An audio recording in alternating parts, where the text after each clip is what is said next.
मैंने आपको पिछली वीडियो में प्रेजेंट के बारे में, present indefinite, present continuous, present perfect के लिए बताया था।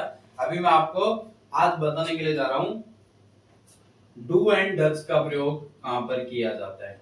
डू और डज का प्रयोग कहां पे होता है और कौन से सेंटेंस बनाने के लिए किया जाता है।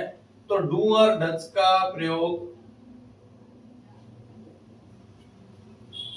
प्रेजेंट में इंडेफिनिट एंड इंट्रोगेटिव सेंटेंस के लिए किया जाता है। इंट्रोगेटिव सेंटेंस के लिए। अब प्रेजेंट इंडेफिनिट यानी सिंपल सेंटेंस यानी साधारण वाक्य, लेकिन प्रेजेंट इंडेफिनिट एंड इंट्रोगेटिव में निगेटिव सेंटेंस के लिए, किसके लिए? निगेटिव सेंटेंस के लिए डू और डज का प्रयोग किया जाता है। वीडियो को तो प्रेजेंट में इंडेफिनिट और इंट्रोगेटिव सेंटेंस जो निगेटिव सेंटेंस रहेंगे, निगेटिव सेंटेंस में डू और डज का प्रयोग किया जाता है। अभी डज किसके लिए प्रयोग किया जाता है? डज सिंगुलर पर्सन के लिए यूज होता है।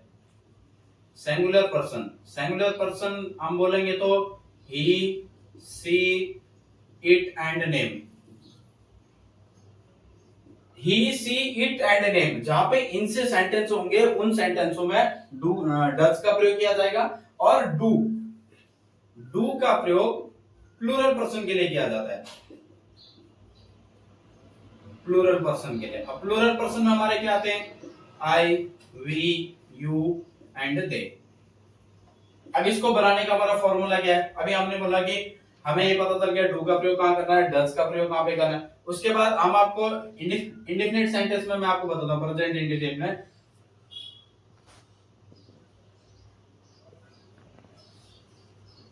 मैंने लिखा वह पढ़ता है। वह पढ़ता है इंट्रोगेटिव यानी प्रश्नवाचक। मैंने किसी को पूछा तो मुझे किसी ने बोला कि वह पढ़ता है। आई मीन मैंने पूछा, अब वो मेरे को बोल रहा है कि वह पढ़ता है। तो इंट्रोगेटिव यानी प्रश्नवाचक वाक्य, जो प्रश्नवाचक वाक्य रहेंगे, प्रश्नवाचक वाक्य में अब मैंने वह पढ़ता है बोला, एक तो क्या पॉजिटिव है। अब मैं बोल रहा हूं कि आपको जो निगेटिव सेंटेंस रहेंगे वह नहीं पढ़ता है, यानी हमें कोई बता रहा है या हम पूछ रहे हैं, तो इसलिए वो क्या हो गया? प्रश्न। अब मैंने वह नहीं पढ़ता है, वह नहीं पढ़ता है तो he does not read। लेकिन अब जो प्रेजेंट में जो प्रेजेंट की हेल्पिंग वर्ब होती है एस एंड ईएस होती है, लेकिन जहां पर डज का प्रयोग किया जाएगा तो वहां पर ई और ईएस का प्रयोग नहीं किया जाएगा। अभी हमने बताया कि आपको वह नहीं पढ़ता है, तो he does not read आ गया, तो जहां पे डज का प्रयोग किया जाएगा वहां पे ई एंड ईएस का प्रयोग नहीं किया जाता है। ये हमारा किसमें हो गया? प्रेजेंट में निगेटिव, प्रेजेंट इंडेफिनिट में निगेटिव हो गया। उसके बाद मैंने आपको बोला एक तो ये हमारा कैसे आ गया? इंडेफिनिट में हो गया। अब दूसरा, हम सपोज कंटिन्यूस में नॉर्मली हम निगेटिव सेंटेंस, मैं प्रेजेंट कंटिन्यूस में आपको निगेटिव सेंटेंस बताऊं। प्रेजेंट कंटिन्यूस में जो निगेटिव सेंटेंस है, मैंने निगेटिव सेंटेंस में आपको क्या बोला? वह नहीं जा रहा है, नहीं जा रहा है। अब इसमें हमारा जो फॉर्मूला रहेगा यानी बनाने का जो रूल्स रहेगा, रूल्स क्या रहेगा? Subject plus is, am, are plus not plus verb. तो ये हमारा बनाने का क्या हो गया? रूल्स हो गया। तो सब्जेक्ट वह नहीं जा रहा है, he is not going। तो डू और डज का प्रयोग करके हम ऐसे सेंटेंसों को बनाते हैं। दोस्तों मैं अभी आपको प्रतिशत, लाभ और हानि, हमें कोई चीज का प्रतिशत निकालना है। प्रतिशत कैसे निकालते हैं? हमको कितना प्रतिशत लाभ हुआ, कितना प्रतिशत हानि हुआ। सबसे पहले मैं आपको भिन्न का प्रतिशत निकालना आपको बता रहा हूं। भिन्न का प्रतिशत, भिन्न का प्रतिशत कैसे निकाला जाता है? मैंने आपको दिया 1/8, ठीक है। 1/8 का सबसे पहले ये मीनिंग है कि 1/8 क्या होता है, मैं वो आपको समझा देता हूँ। एग्जांपल, हमारे पास एक बॉक्स है और ये हमारा 100% है, ठीक है।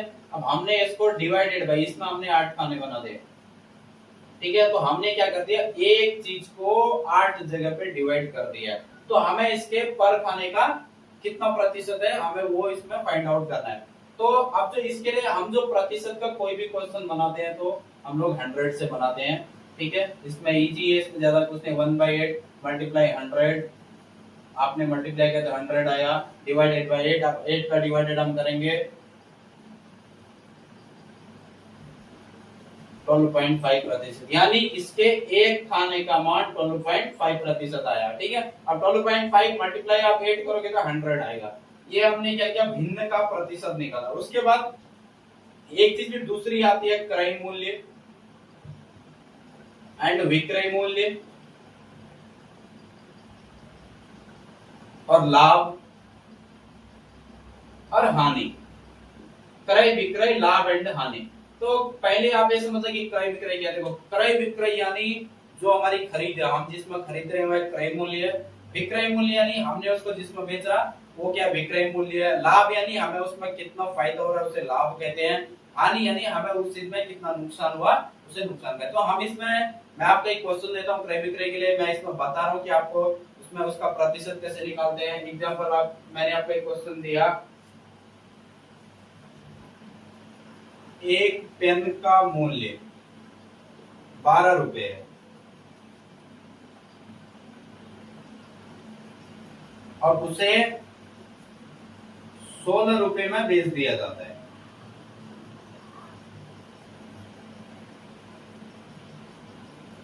₹16 में बेच दिया जाता है। तो लाभ का प्रतिशत हमें ज्ञात करना है, क्योंकि हमने 12 रुपए का खरीदा था और उसको 16 रुपए में बेचा तो लाभ हुआ हमें। अब हमें लाभ का प्रतिशत ज्ञात करना है। तो सबसे पहले हमें एक चीज है कि हमें इसका फॉर्मूला पता होना चाहिए कि इसका फॉर्मूला क्या है, हम इसको कैसे निकालते हैं। फॉर्मूला हमारा क्या रहता है, लाभ मल्टीप्लाई 100 डिवाइडेड बाय क्रय मूल्य। तो हमारा इसमें क्या है, सबसे पहले क्रय मूल्य एंड विक्रय मूल्य। अब हमने क्या किया, विक्रय मूल्य माइनस क्रय मूल्य बराबर कितना बचा, 4 रुपए। तो हमें जो प्रॉफिट हुआ रुपए में कितना हुआ, 4 रुपए का हुआ। 4 रुपए का हमें इसमें क्या हुआ, प्रॉफिट हुआ। अब हमें लाभ ज्ञात करना है, तो हमें क्या बोल रहा है फॉर्मूला, लाभ मल्टीप्लाई 100 डिवाइडेड बाय क्रय मूल्य। 4 मल्टीप्लाई 100 डिवाइडेड बाय क्रय मूल्य। हमने इसको मल्टीप्लाई किया 400 डिवाइडेड बाय 100, 0 से 0 घटा 4, तो हमें कितना प्रतिशत का फायदा हुआ, 4% आएगा। ऐसे हम क्या करेंगे, प्रतिशत को फाइंड आउट करेंगे। मैंने आपको छोटी संख्या में बताया, लेकिन आप बड़ी संख्या में भी करोगे तो आपको ऐसे ही करना है। हानि का प्रतिशत कैसे निकालते हैं, मैं एक क्वेश्चन देता हूं। हमने एक किताब 20 रुपए में खरीदा या 20 रुपए में खरीदी, उसे 15 रुपए में बेच दिया।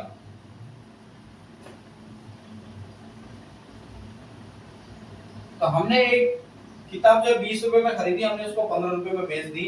ठीक है, अब हमें उसके हानि का, हमें उसमें कितनी हानि हुई है, हानि का हमें उसमें प्रतिशत निकालना है। ठीक है, तो क्रय मूल्य बराबर, क्रय मूल्य यानी हमने जो खरीदा 20 रुपया, और विक्रय मूल्य, विक्रय मूल्य है हमने जिसमें बेचा 15 रुपए। ठीक है, अभी हमने क्रय मूल्य माइनस विक्रय मूल्य किया तो आया 5 रुपया। तो हमें जो उसमें नुकसान हुआ, हमें जो उसमें हानि हुई वो 5 रुपए की हुई। ठीक है, अब हमें उसका प्रतिशत कैसे निकालना है। प्रतिशत के लिए हानि मल्टीप्लाई 100 डिवाइडेड बाय क्रय मूल्य। अब हमें हानि 5 रुपए की हुई है, डिवाइडेड बाय क्रय मूल्य, क्रय मूल्य हमारा 20 रुपीज है, मल्टीप्लाई 100। फिर हमने इसको मल्टीप्लाई किया और हमने फिर इसको डिवाइड किया, तो ये आया हमारा 25%। अब हम इसमें क्या बोलेंगे, हानि बराबर 25%। तो हमें ऐसे, हमें हानि कैसे निकालने हैं, और उसका हानि में उसका अगर हमें अमाउंट दिया रहता है तो अमाउंट हम इस प्रकार से निकालेंगे। अगर हमें हानि का प्रतिशत ज्ञात